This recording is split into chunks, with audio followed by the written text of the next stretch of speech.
Hey guys, it's me Atom, and today we will discuss the origins of man's best friend, canines, also known as Canidae. They are a part of the order Carnivora, meaning meat-eating mammals. This order split into two main branches about 42 million years ago.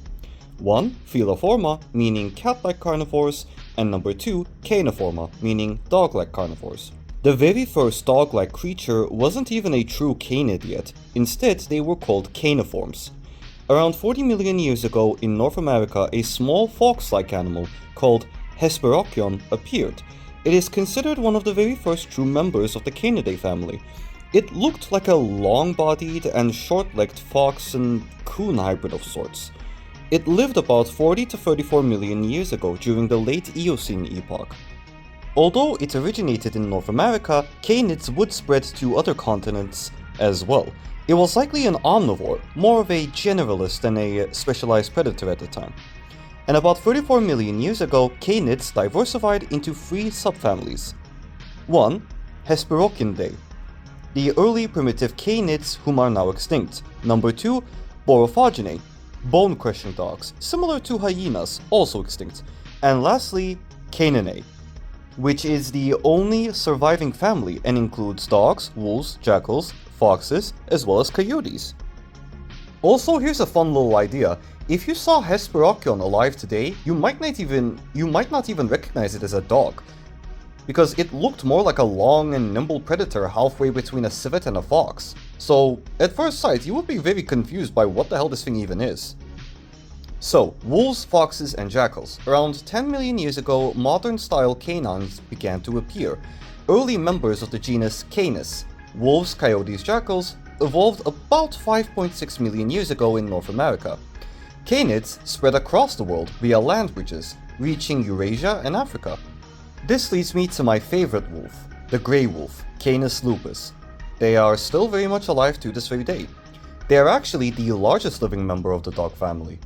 They are the direct ancestors of all domestic dogs. Now, quick facts about the grey wolves. Historically, their range included most of North America, Europe, and Asia. Today, their range is more limited due to habitat loss as well as human persecution, unfortunately. But healthy populations still exist in places like Canada, Alaska, parts of Europe, Russia, Romania, and Poland, as well as some areas in Asia. They are carnivorous apex predators, mainly hunting deer, elk, moose, and other smaller mammals. When it comes to their social structure, they live in family-based packs, with a dominant breeding pair, often referred to as the alpha even though it doesn't truly exist. We will get to that shortly. A male and a female, again quote-unquote alpha. Grey wolves are so genetically close to dogs, by the way, that they can still breed and produce fertile offspring, meaning that a wolf and a Labrador could biologically have puppies, as ridiculous as that sounds. Dire wolves were also a very real prehistoric canine, not just a fantasy creature from Game of Thrones. And dire wolves' other nickname was Terrible Wolf. It lived during the late Pleistocene, 125 to 9,500 years ago. 125,000 years ago. They went extinct at the end of the last ice age. However, it appears that we have brought them back.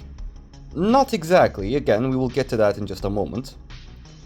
Appearance-wise, the dire wolf looked very similar to modern-day grey wolves, but they were more heavily built and robust, had shorter legs, bigger heads, and a massive jaw with teeth, adapted for crushing bone. They weighed around 60 to 70 kilograms, about the size of a large modern-day wolf, but bulkier. But here's a twist. For decades, scientists thought that dire wolves were just a bigger subspecies of the grey wolf. However, recent DNA studies from 2021 show that they were not closely related to grey wolves at all. They were a completely separate lineage that split about 5 to 6 million years ago. They were the last of their kind as well, with no direct descendants to this day.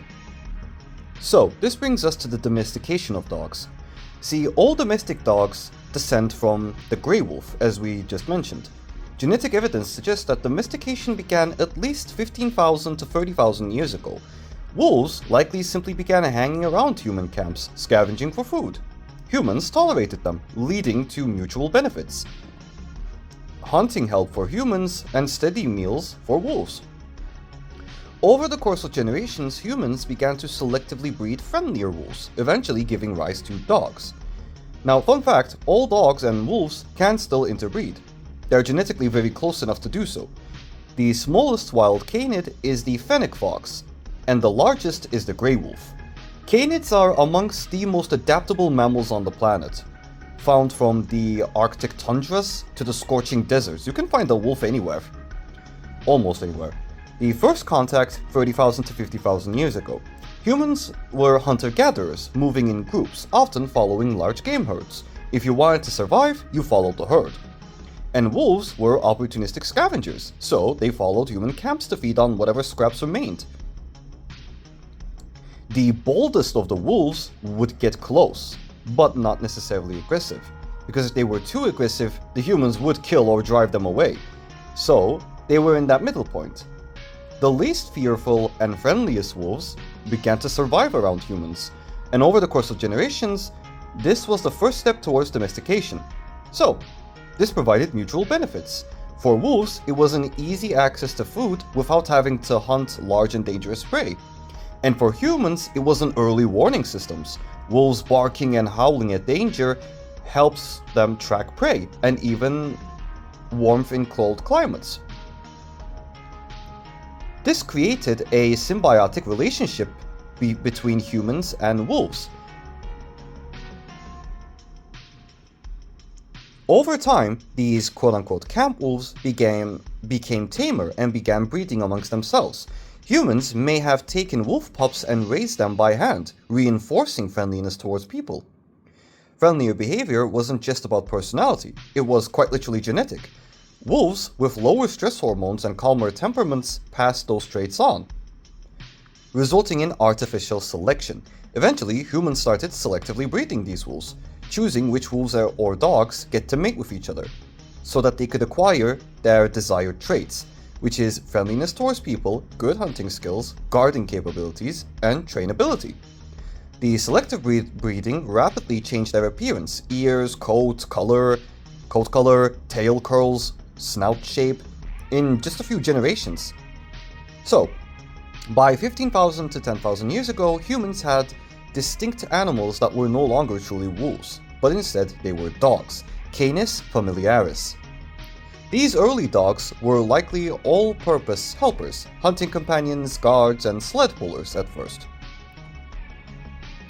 Archaeological finds show that dogs were buried alongside humans, sometimes with ornaments, suggesting that even back then we had emotional bonds with these creatures and considered them great allies and members of the family or tribe. Eventually, we entered the Great Dog Diversification. As humans settled into farming and spread around the globe, dogs were bred for specialized jobs, such as herding sheep and cattle, pulling sleds in Arctic regions, hunting specific prey, and guarding property. Over thousands of years, this produced the incredible variety of breeds that we now have today, from Great Danes to Chihuahuas. Now, a key point that should be mentioned is that dogs did not evolve from all wolves. They came from now extinct populations of grey wolves that was especially suited for living near humans. Many dog breeds were shaped for specific jobs, and their bodies, instincts, and personalities still reflect those original purposes. Here are some examples. Herding dogs. The Border Collie has exceptional intelligence, agility, and focus, which is great for herding sheep with eye contact, also known as the stare. The Australian Cattle Dog, bred to drive cattle long distances, often by nibbling at their heels without necessarily trying to actually tear a chunk off. Old English Sheepdog, thick coats for working in harsh weather, as well as herd sheep and cattle. When it comes to sled dogs, you have the Siberian Husky, bred for endurance and speed in sled pulling over long distances. The Bernese Mountain Dog, which is used for cart pulling on Swiss farms, so they're very tough and strong. Number 3, hunting dogs. The Beagle, a scent hound, which is able to track small game like rabbits very easily. The Golden Labrador Retriever, which fetches game, especially waterfowl, without damaging it in the process. Great for a hunter to get their, kill. Guards and protection dogs, German Shepherds. They are versatile working dogs. You can find German Shepherds in police duties, military duties, as well as just simple guarding duties unrelated to police or military. The Doberman. They are bred specifically as guard dogs. And this specific purpose was given to them all the way back in the 19th century. So it's not necessarily a new thing. And then you have vermin control dogs, like the Jack Russell Terrier. They are quick and tenacious, able to hunt rats and foxes to make sure that they don't damage a farmer's livestock. And then you have water dogs. Newfoundland dog. It possesses massive strength and swimming ability. And they usually work to rescue drowning sailors. The Irish Water Spaniel is also a very cool one. They possess a curly coat and swimming skills for waterfowl retrieval. Wolves, also known as Canis lupus, there are 3 species of wolves and 38 subspecies. Let's start with the Eurasian wolf. As the name says, this wolf can be seen in Asia and Europe. On average, they live about 6 to 8 years, with a few exceptions here and there. And they weigh about 32 to 50 kilograms and measure around 105 to 160 centimeters. They usually hunt deer, wild boar, with goats, and more. And they live as well as hunt in packs, usually of 7 wolves. Next up, the Arctic wolf. The Arctic wolf's habitat includes Greenland, Alaska, Iceland, and Canada. They weigh up to 25 kilograms or 40 kilograms and live about 7 to 10 years. They mainly hunt deer, elk, and moose. They live in packs of about 6 and possess a thick white coat that helps them resist the cold temperatures as well as a certain level of camouflage since, they're in a snowy area and they have a white coat. A very cool feature is that they are born with blue irises that change to yellow or gold as they grow older. Next up, the timber wolf, also known as the eastern wolf. They are smaller than other wolves and weigh around 20 to 35 kilograms. They are found in the forests of the Great Lakes and St. Lawrence regions of Quebec, as well as Ontario. They primarily hunt white-tailed deer and moose. Next, the Indian wolf. They can be found in the Indian subcontinent and Southwest Asia. Indian wolves are nocturnal and hunt from dusk till dawn. They weigh around 40 to 80 pounds and live around 5 to 6 years. Next, the Arabian wolf. They are native to the Arabian Peninsula, the Negev deserts, and Jordan. They are the smallest wolf subspecies, and they are highly adapted to the desert that they usually live in. They live in small groups and are omnivorous.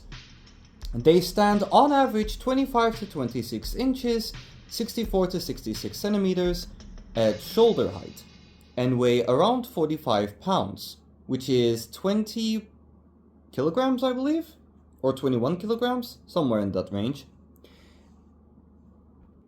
So yes, wolves are actually very successful, and they have been able to adapt to many environments, from the scorching deserts to the frozen tundras.